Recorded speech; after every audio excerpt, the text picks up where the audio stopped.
What up, guys? James from Bolt Bros here. Let's talk about Jim Harbaugh at the NFL meetings and the little tidbits that he threw out there about the players that he picked up, plus the draft, and plus what the heck this O line's going to look like this upcoming season. So let's go ahead and get into it, guys. Bolt Bros, let's go. Bolt Bros! All right, guys. Once again, appreciate all the love and support. Please like this video, subscribe to this channel if you've not. We appreciate all the love and support. Please put in some comments below if you've watched the video about Jim Harbaugh at the NFL meetings and kind of what his whole interview was, meeting with the press. I mean, there's a lot of odd questions that were thrown out there. It was kind of funny to be able to see some of those questions out there. Questions about J.J. McCarthy. Obviously, they want to kind of maybe it was one of the guys that was for the Vikings to get a little bit more tidbit and information about JJ and who he is.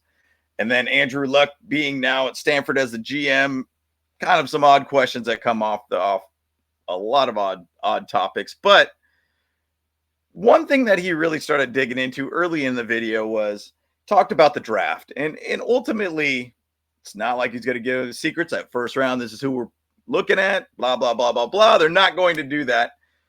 Basically, what they said is they're excited about getting whatever 10 players that they're going to get in the draft. And bottom line, competitors welcome, and we're ready to roll with who wants to be a Charger. And so, bottom line, he's ready to go for it. And he's ready to take whoever they could get, and even to say they might be even looking at 10 players total to be able to add to this team. Now, once again, that number could shift if there's a trade up or trade back. I assume there might be some trades that get involved because there's a heavy amount of 6th-round picks.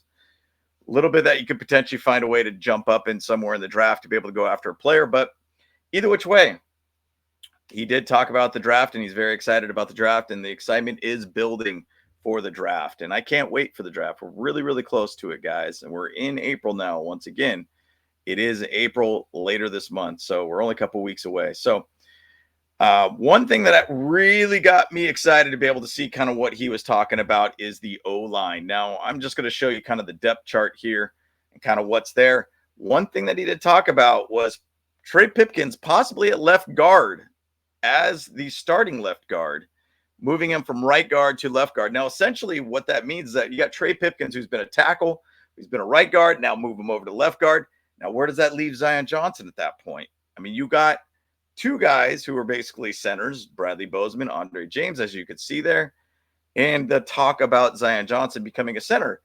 Oddly enough, it seemed like Jim Harbaugh basically kind of made it sound like Zion, it might be the center for this whole situation. Now, you got Mekhi Becton at right guard. You got Bradley Bozeman, Andre James, obviously Rashawn Slater's left tackle, and Joe Alt is the right tackle. Where are those guys going to be at? Like, what are we doing here? We're just stacking a lot of centers here. But I think it goes back to the whole idea and the mantra of Jim Harbaugh's competitors are welcome. So bottom line, they want to see what could be done at that center position. Maybe Zion could be that center for us this year. Maybe Bradley Bozeman could step it up even more. Maybe Andre James goes out there and makes things happen.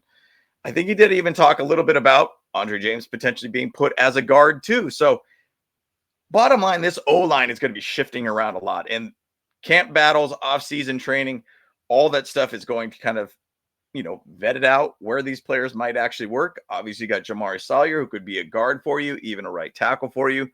There's a lot of flexibility they're going to be moving around these players on the O-line. So that is definitely something that you're going to keep an eye on for sure this offseason. It's, to me, is going to be one of the biggest stories for this offseason for the Chargers and going into camp. So I'm excited to see how that all pans out. Now, once again, things could shift around in the draft. We could potentially even add more competition through the draft, which I fully expect. If you're Harbaugh, we know as fans, he's going to go with the O-line and build that O-line and make sure it's going to be a stout situation all around. So wouldn't be surprised if we go out there and draft another O-line or two to add more competition. Now, he did talk a little bit about Mekhi Becton and just bottom line, just gushing about this guy. This guy's a lead on run blocking. We know that. This guy could absolutely bulldoze a hole for the running game. This guy is elite. But he also said, do not sleep on his passing blocking ability too. He has an elite level, in his own words, to be able to be a great pass blocker too. So great signing for the Chargers. I love seeing that we're building the interior, which was a major malfunction and major issue for us last year. There is going to be a lot of competition at the left guard center position for this offseason and into training camp. So excited to be able to see it, but Mekhi Becton is going to be the right guard. He's going to be sticking in that position. So I'm excited to see where this O-line goes, bottom line.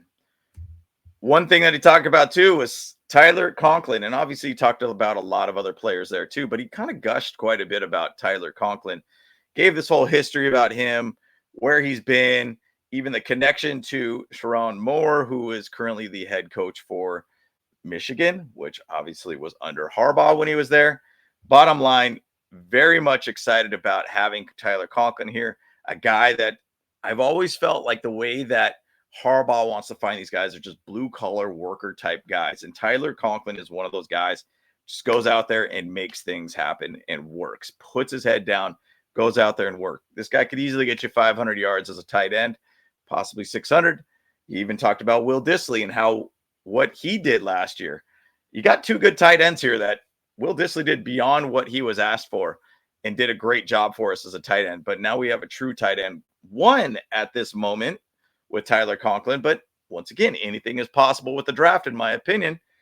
This is a great draft for tight ends. You might want to add more competition, maybe even a long-term type situation.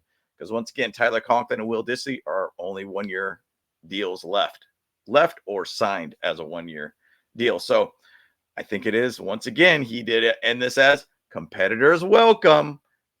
Got to throw that on a shirt, guys, on Bolt Bros. Geez, makes a lot of sense, doesn't it?